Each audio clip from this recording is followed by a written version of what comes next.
Alors mon parcours, je vais essayer d'être bref. Alors, quand je sors du centre de formation du FCMS, je suis encore au centre en tant que recruteur. J'habite aux alentours de Creusval et puis on va faire une opération de détection à Creusval.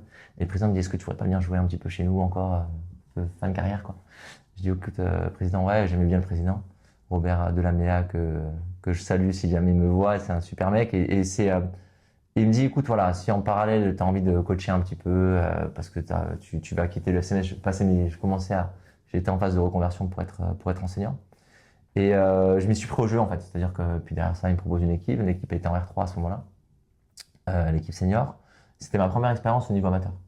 Donc c'était riche, c'était intéressant. Je suis resté, je crois, 2 ans. Et puis après, voilà, le président, ça a changé régulièrement de président, donc je m'y retrouvais pas forcément en termes de valeur. Donc j'ai eu l'opportunité d'aller à Merlebach, qui est un petit peu ma ville, pas natale, mais là où j'ai grandi. Donc il y avait un projet qui était intéressant, qu'on a mené à bien parce qu'il y avait une idée de R3 de monter vers la R2. C'est ce qu'on a fait avec une promotion des jeunes joueurs, je suis assez sensible à ça, à la formation. Donc ça se passait bien, pardon, mais après je suis arrivé à un moment donné à une forme de limite, quoi. Ça n'arrivait pas au niveau des joueurs, mais au niveau plutôt de l'infrastructure. J'avais le sentiment que voilà, on avait atteint le maximum de ce qu'on pouvait atteindre. Donc j'avais envie d'évoluer.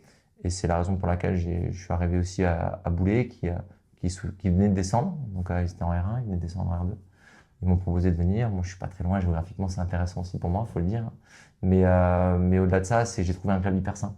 C'est-à-dire et des gens extrêmement structurés, ce club-là.